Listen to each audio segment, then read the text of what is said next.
मंच पर आसीन सभी अति सम्मान्य अतिथिगण, इस कार्यक्रम में उपस्थित सभी गोपालपुरा के सम्राट नागरिक वृंद, देश और प्रदेश की भावी आशा के प्रतीक बालक बालिकाओं, आज अभिनंदनीय व्यक्तित्व अगर हमारे बीच में कोई है तो देदाराम जी और हुक्माराम जी हैं। अभी मंच से इनका सम्मान किया गया। आजकल हमारे पास ज्ञापन हमें मिलते हैं, भाई भाई से लड़ता है और ये कहता है कि मेरी 2 खूंट जमीन भाई बंटवारे ने मेरे बड़े भाई ने ज्यादा रख ली। ऐसे समय के अंदर मां सरस्वती के मंदिर को बनाने के लिए जो एक सामान्य व्यक्ति और सामान्य से भी गरीब व्यक्ति अपनी जमीन को दान दे दे, और वो भी ऐसी बेस की कीमती जमीन जो इस सड़क के किनारे पर हो, मैं समझता हूं कि देदाराम जी हुक्माराम जी आपने अमरत्व को प्राप्त किया है। जब तक ये विद्यालय है, इस विद्यालय में पढ़ने वाले बालक बालिकाएं हैं, और तब तक ये बोर्ड जो सामने लिखा है ये भवन किस जमीन पर बना है, आप और आपके परिवार का नाम लोग भूलेंगे नहीं। दूसरा, मैं सुमेरमल जी आपको किन शब्दों में धन्यवाद दूं। पेशे से वकील, कलकत्ता जैसे महानगर में रहते हैं, पर आपके मन में उस माटी की सौंधी महक हमेशा शायद रहती होगी जब भी आपने महात्मा द्रोण की इस धरती पर अपने पुरुषार्थ से अर्जित धन में से धन देकर ये शानदार विद्यालय बनाने का काम किया। मैं समझता हूं कि धन कमाना बड़ा आसान हो सकता है, पर धन का व्यय मैं और मेरे परिवार से बिरले ही व्यक्ति दूसरों के लिए करते हैं। अभी मेघराज सिंह जी ने की योजना के बारे में आपसे चर्चा की। जिस व्यक्ति ने जीवन में अभाव देखा हो वही दर्द को समझ सकता है।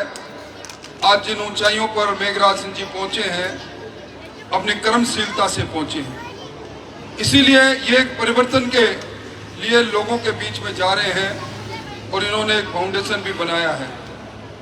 मैं समझता हूं सुरना साहब, आपने सुरना फाउंडेशन के माध्यम से ये एक तरह से मंदिर बनाया है। ये सरस्वती का मंदिर है। ये कच्चे लोथ के समान ये बच्चे हैं। सामने जो बच्चे बैठे हैं, इनको जिस सांचे में ढाला जाएगा उस सांचे के रोज होकर रह जाएंगे।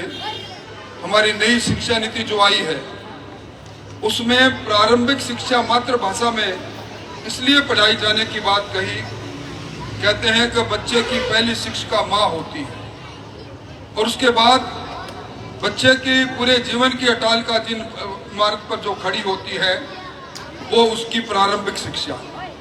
और प्रारंभिक शिक्षा के अंदर अगर अच्छे अध्यापक मिल जाए, पठन पाठन के का वातावरण स्कूल में हो, तो निश्चित तौर पर जिस प्रकार एक छोटी सी बच्ची का भाषण मैं सुन रहा था, कितना सुंदर बात उन्होंने बोली। और सविता जी, मैं आपको तो किन शब्दों से धन्यवाद दूं। आपने नवाचार के अंदर कोई कसर नहीं छोड़ी। अभी मैं देख रहा था, आपकी वाटिका की पुस्तक में पढ़ रहा था। ये सरपंच का कार्यकाल हमेशा लोगों की शिकायत से भरा कार्यकाल रहता है, पर कुछ लोग रचनात्मक दृष्टि से ऐसा काम कर जाते हैं कि लोग उन्हें याद रखते हैं।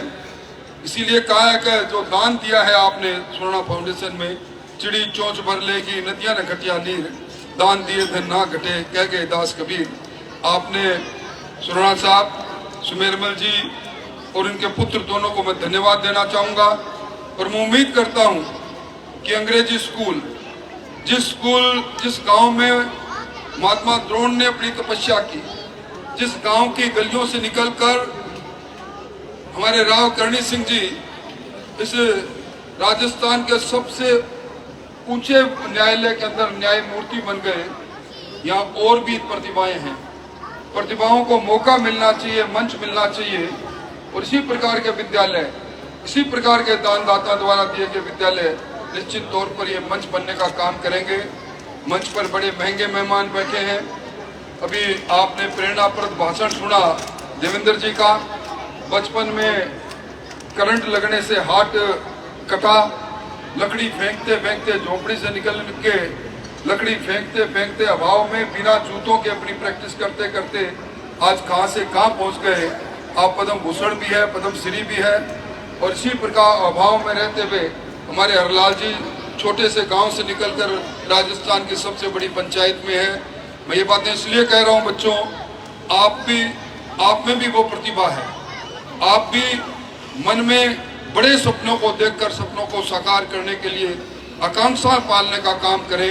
जो बड़े सपने देखता है जीवन में, जो मंजिल की ओर आंख लगाकर आगे बढ़ने के लिए पुरुषार्थ करता है, मंजिल उसे मिलती है। मुझे यहाँ आने पर कई पत्रादि मिले हैं। कुछ आदरणीय करणी सिंह जी का हुक्म हुआ है, स्कूल के मैदान की बात देवेंद्र जी ने कर दी। हम मिलकर इसका मैदान कटाने के लिए पूरी कोशिश करेंगे। दूसरे भी इस गोपालपुरा की जो समस्याओं के लिए ज्ञापन दिए हैं, ये ज्ञापन नहीं है, आपकी भावनाएं हैं। आपकी भावना के अनुसार इसको पूरा करने के काम करेंगे। और बच्चों, मैं आपको धन्यवाद देना चाहूँगा और पूरी फैकल्टी को, टीचर को धन्यवाद देना चाहूँगा। मैं पहला मौका देख रहा हूँ, कब बच्चे आए होंगे, छुट्टी के दिन आए हैं और किस शालीनता से, अनुशासन से बैठे हैं। इन्हीं बच्चों में कोई न कोई कोहिनूर आगे बढ़ेगा। आपको ढेरों सारी आशीष देते हुए, ढेरों सारी शुभकामनाएं देते हुए, गणेश सिंह साहब आपका धन्यवाद देते हुए कि आपने गुरु द्रोण की धरती पर हमें बुलाकर सारी बातें सुनी और सारी बातें सुनने का मौका दिया। आपका बहुत बहुत आभार। फिर मुलाकात होगी, फिर बात होगी। बहुत बहुत धन्यवाद।